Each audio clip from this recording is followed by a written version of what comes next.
à Ibis Batignolles. Merci beaucoup d'être venu.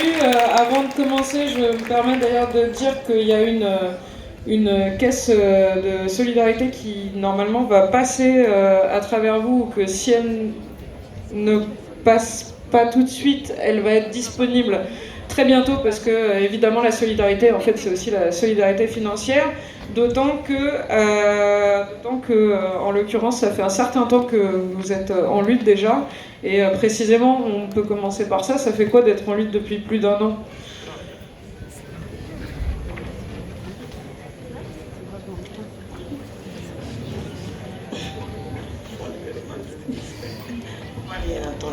Alors, merci. Bonsoir à tous et à toutes. Alors, pour commencer, 13 mois de lutte. On a commencé...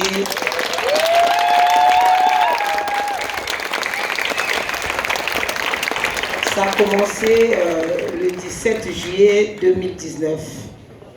Et je vous assure, c'est pas facile. La grève, c'est pas facile. Oui, ça a duré et ça dure, parce que jusqu'à présent, on n'a pas encore obtenu gain de cause.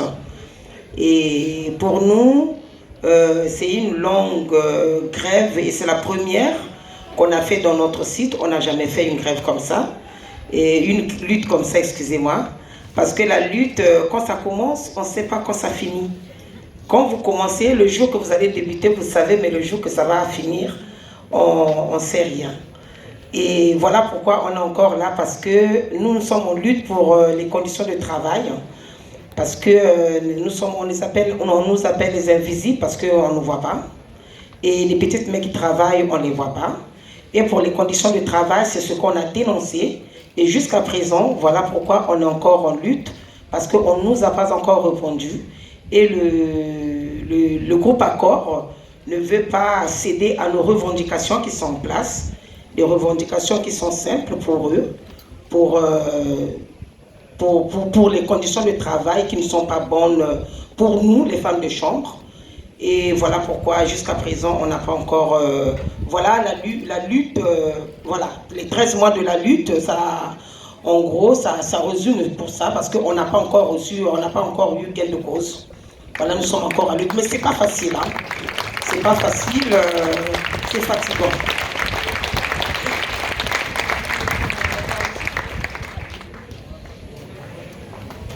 Bonsoir à tous, merci de nous avoir invités. Oui, 13 mois de lutte, c'est pas facile. Comme dit Sylvie, on sait quand on commence, mais on ne sait pas quand on finit. La femme de chambre et la gouvernante, c'est pas un métier facile, c'est un métier très dur. Donc nous, devant le groupe Accord, on ne veut rien lâcher. On va aller jusqu'au bout. On sait que c'est un grand groupe, c'est pas un petit groupe, mais nous aussi, ils ont peur de nous, parce qu'ils savent qu'en face d'eux, ils ont des femmes capables et dignes. Parce que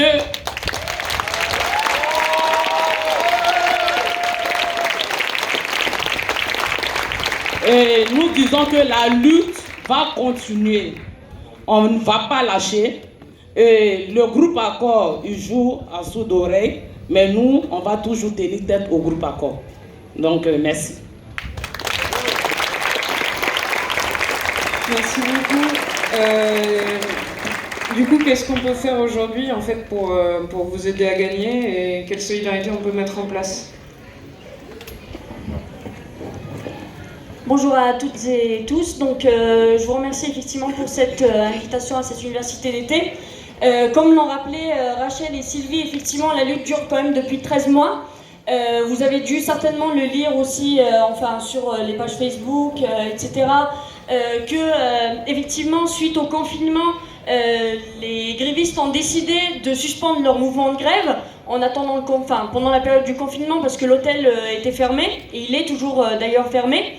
Elles ont été de fait incluses dans le plan de chômage partiel par leur employeur.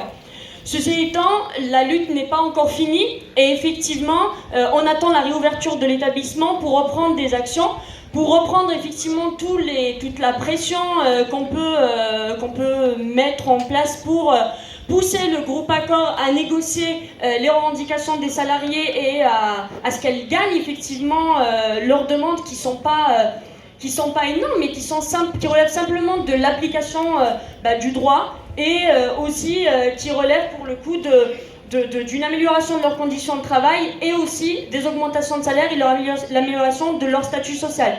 Donc effectivement, pour les soutenir, il y a une caisse de grève en ligne vous pouvez trouver sur le pot commun. Mais il y a aussi un ensemble d'actions qui vont avoir lieu très prochainement. Donc il y a un rassemblement le 1er septembre devant l'hôtel Ibis des Batignolles au 10 rue Bernard Buffet, métro Porte de Clichy. À midi. C'est un rassemblement d'une certaine manière un peu d'inauguration de cet établissement qui a fermé pendant plus de 5 mois et qui va rouvrir donc le 1er septembre. Donc on vous invite toutes et tous à venir nombreux et nombreuses à ce rassemblement. Il y a également un autre rassemblement qui est organisé cette fois-ci devant le siège du groupe Accor, donc à Issy-les-Moulineaux, devant le siège du groupe Accor, parce que peut-être que vous le savez ou peut-être que vous ne le savez pas, mais en tout cas le groupe Accor, qui est quand même le premier groupe français dans l'hôtellerie et un leader mondial, c'est quand même le 6e mondial, a annoncé la suppression de pas moins de 1000 postes dans l'hôtellerie. Là pour le coup c'est des postes qui concernent que les salariés qui travaillent dans les sièges, donc très certainement on va avoir encore des chiffres plus inquiétants qui concernent les salariés en fait de base les prochains jours, voire les prochains mois. L'idée aussi derrière ce rassemblement devant le groupe Accor qui va avoir lieu le 8 septembre prochain à midi à Issy-les-Moulineaux, de dénoncer toute la situation en fait des salariés dans l'hôtellerie, parce que pour finir, le groupe Accor effectivement annonce la suppression pour l'instant de 1000 emplois, mais il y a quand même beaucoup d'autres hôtels qui annoncent à peu près les mêmes plans.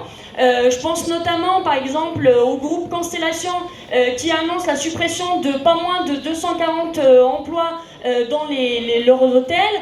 Je pense notamment aussi au W Opéra qui annonce carrément la fermeture pure et simple de l'établissement et donc le renvoi de l'ensemble des salariés qui sont sur place. Il y a quand même les licenciements malheureusement risquent de pleuvoir. Vous le savez très certainement, l'hôtellerie c'est quand même le laboratoire de la précarisation de l'emploi par excellence. Les premiers salariés à avoir subi d'ailleurs les conséquences de l'absence de la clientèle, en tout cas dans les hôtels, c'est aussi les intérimaires et les salariés saisonniers, les extras, etc. Donc je pense qu'il faut que tous et toutes en fait on se mette ensemble à faire face à tous ces plans. À se mobiliser tous ensemble pour effectivement empêcher tous ces plans de licenciement et aussi en fait à empêcher des réformes beaucoup plus graves comme celle par exemple effectivement de la réforme du chômage ou la réforme des retraites sur lesquelles malheureusement le gouvernement ne semble pas vouloir reculer. Merci beaucoup. Merci beaucoup camarades d'être venus.